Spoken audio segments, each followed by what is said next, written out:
"Henry, we're eliminating your position," my boss said flatly. "Clean out your desk by end of day." My name's Henry Wilson. I'm 52 years old, and until that Monday morning, I was the senior systems analyst at Meridian Technologies in Columbus, Ohio. For nearly 2 decades, I was the quiet backbone of our IT department. From dial-up to the cloud, I stayed while 3 CEOs came and went. I trained every new hire, recovered every lost file, and worked through weekends and holidays without ever asking for a promotion or recognition. So when Daniel called me into his office, with Vanessa from HR already seated, I knew the atmosphere had shifted weeks ago. "I understand," I said with a single nod, then walked out. No argument, no anger, just quiet acknowledgement. Back at my desk, I began packing. Family photo, coffee mug my son made back in high school, the stubborn little cactus that survived years under fluorescent lights. Around me, younger employees, many I had trained myself, cast nervous glances before quickly turning back to their screens. They weren't being rude. They just didn't know what to say. Bethany from marketing stopped by, face drawn with concern. "Henry, I just heard. This is ridiculous. You practically built this place." I shrugged. Companies change direction. "But without any warning? After everything you've done?" Her voice was rising. "People were looking."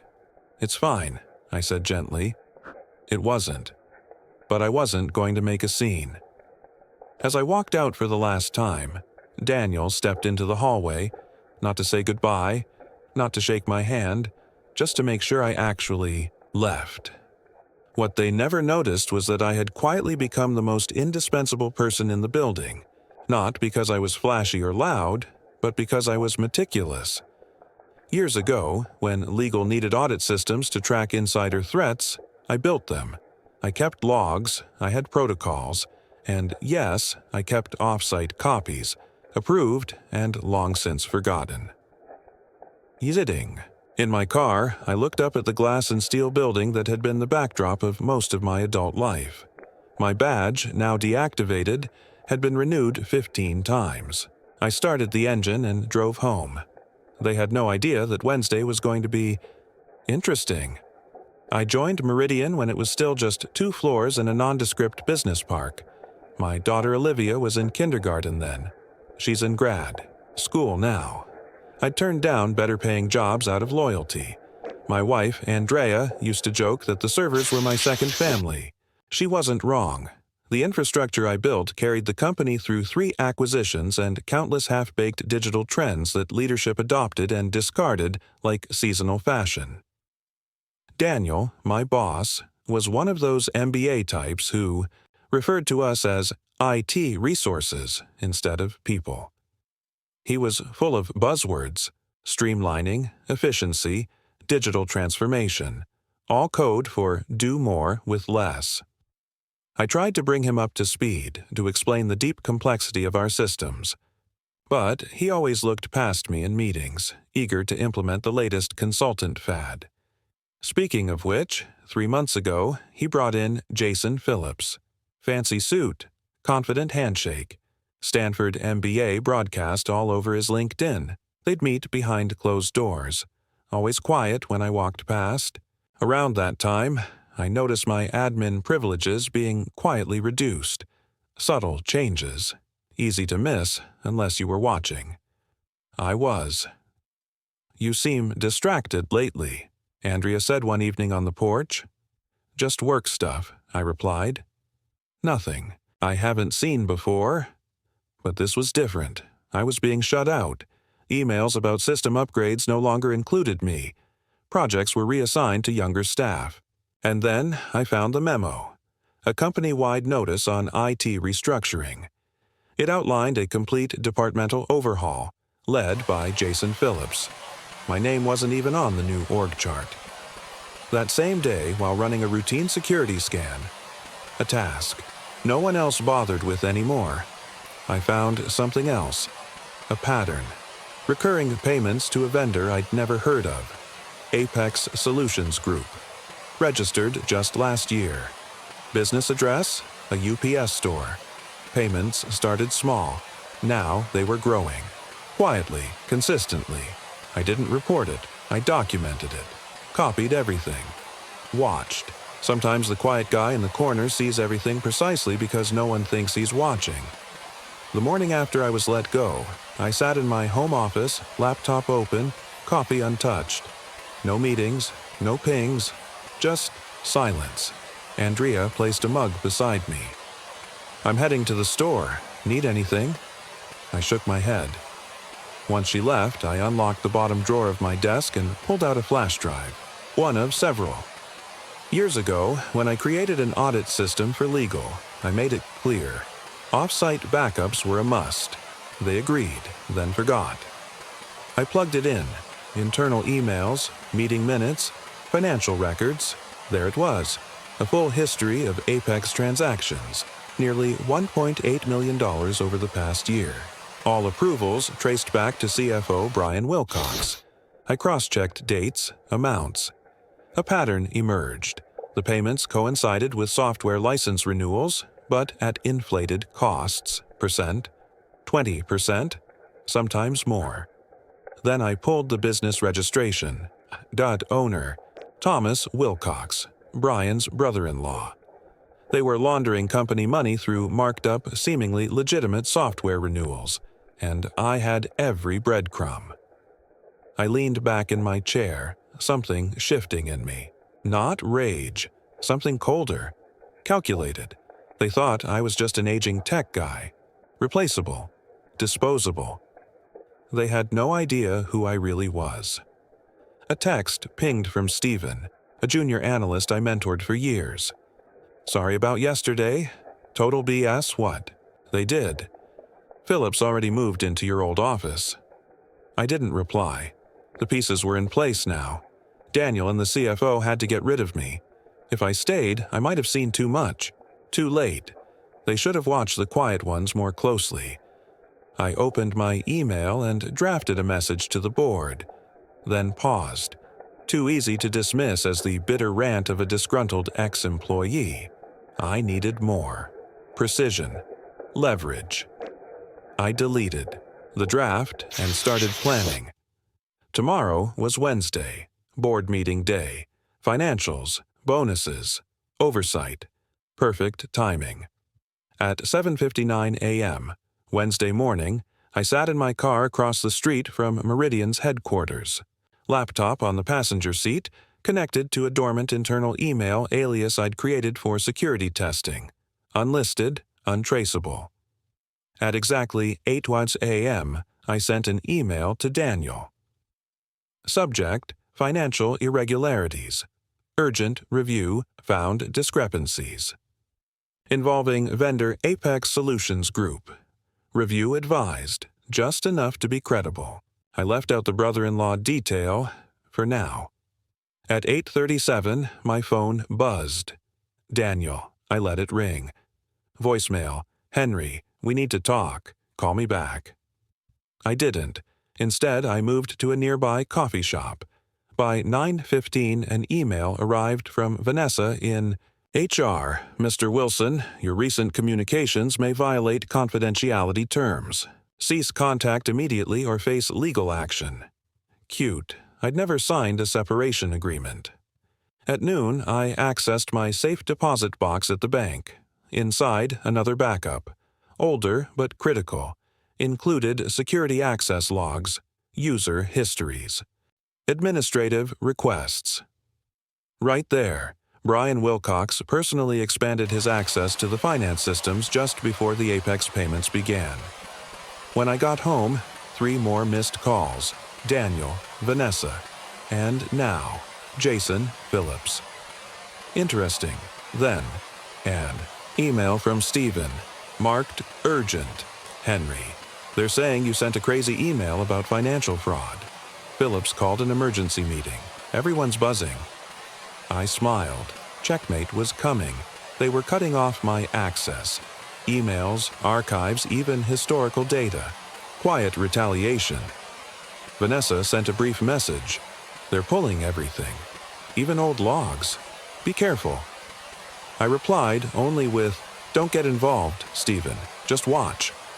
At 8 p.m., my home phone rang, a line I hadn't used for business in years. I picked it up but said nothing. "Henry, it's Brian Wilcox." His voice was calm, measured. "We should talk. I think there's been a misunderstanding."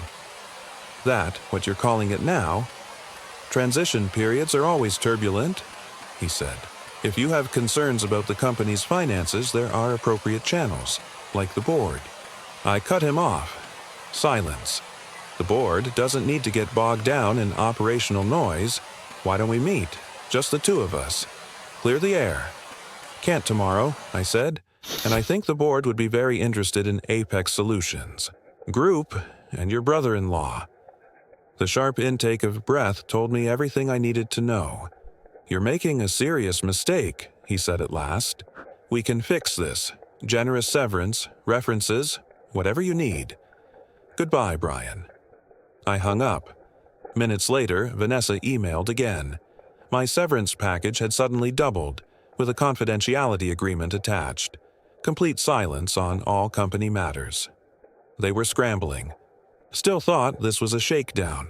They had no idea what was coming. Thursday morning brought everything into focus.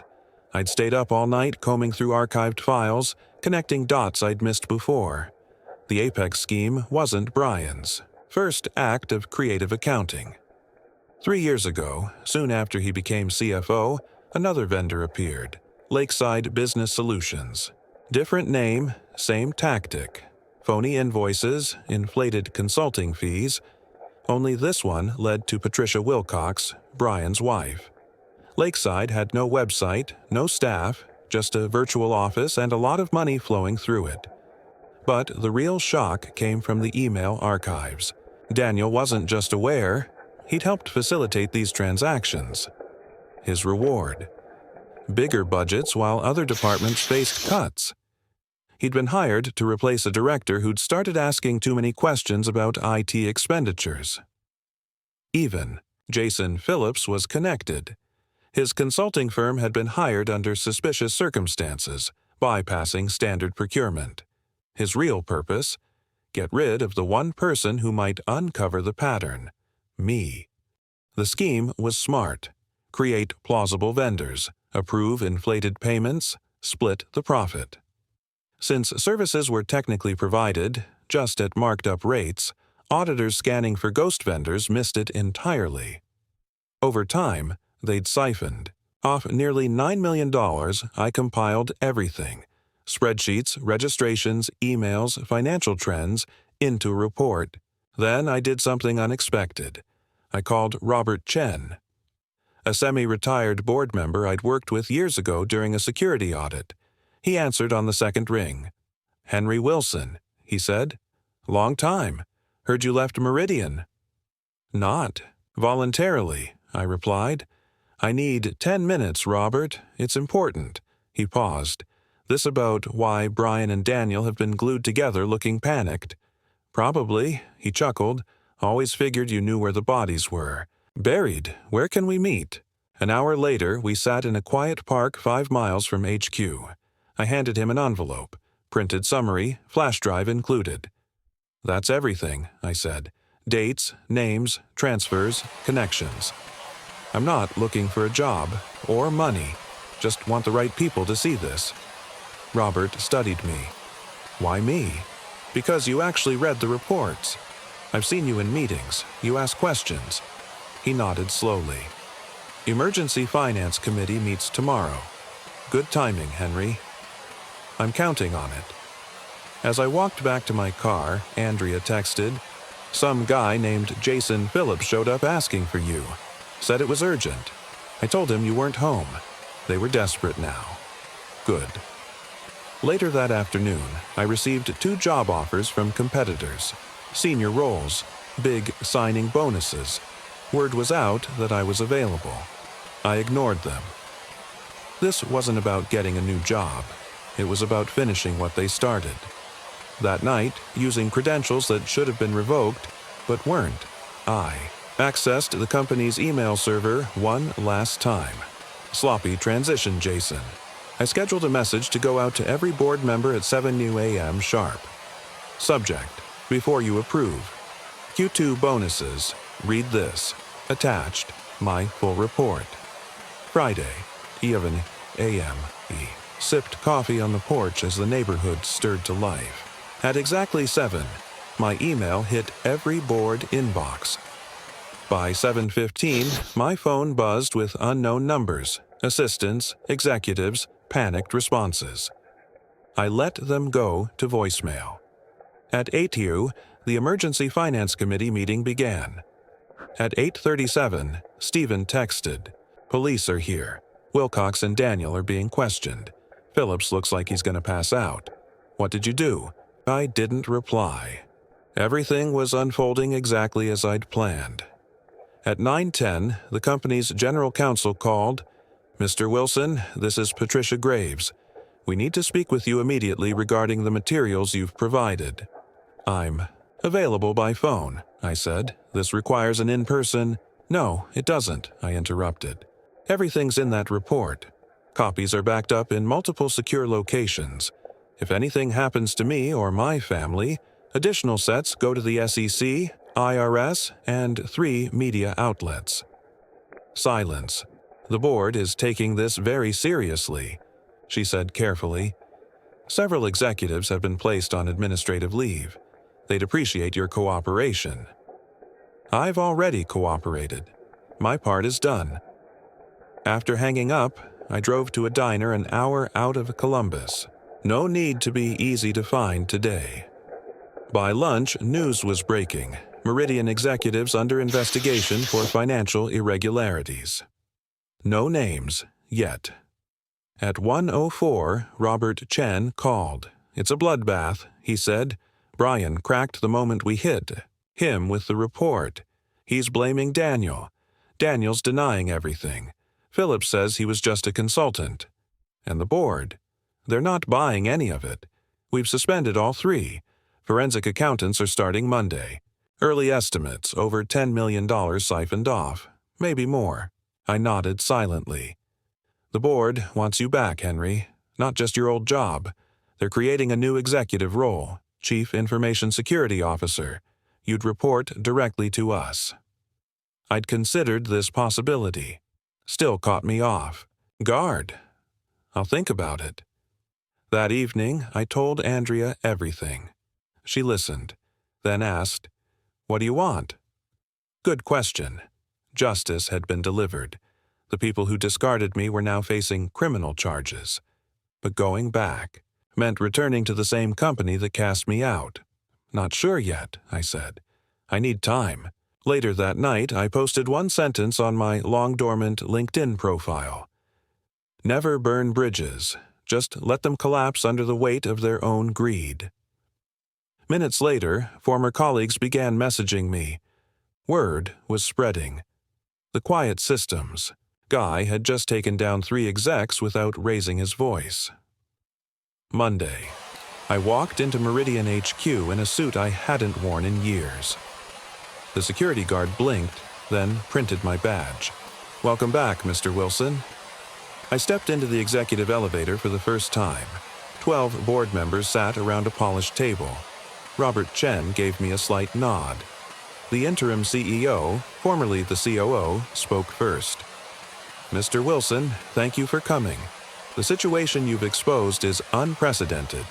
The forensic team has identified nearly $11 million in diverted funds. Criminal charges are underway." I said nothing. "The board has voted unanimously to offer you a new executive role, Chief Information Security Officer. You'd have full authority over all systems and data controls." I slid a folder across the table. "My conditions," I said. "Non-negotiable." She opened it. Eyebrows lifted. "Full audit authority over all departments. Independent budget. Veto power on any technology-related financial decision." She hesitated. "This is highly unusual. So is embezzling $11 million. Silence. "Have until noon," I said. "I have other offers." As I reached the door, Robert asked, "Did you plan this all along?" I turned. I didn't plan to be fired. Everything after that was just me doing what I've always done: identifying system vulnerabilities and applying appropriate security measures. They called at 11:54. Every condition accepted. 3 months later, I sat in my new corner office overlooking downtown Columbus. Brian pled guilty. Daniel fought the charges. Jason Phillips had fled to Brazil, but extradition was in process. Most of the stolen funds were recovered. Stephen ran day-to-day ops now. I saw potential in him. He just needed someone to believe in it. Andrea knocked. "Lunch?" I grabbed my jacket. As we passed through IT, the chatter died down. Not from fear, but respect. In the elevator, she squeezed my hand. "Happy?" Not exactly happiness. More like closure. "I'm good," I said. Outside, the October sun warmed our faces. My phone buzzed. "Robert Chen. Board approved your security budget increase." Unanimous. Andrea raised an eyebrow. "What is it?" "Nothing," I said, slipping the phone away. Just thinking about bridges. Some collapse under their own weight. Others, once rebuilt, become stronger than ever. And this time, I'd built mine right.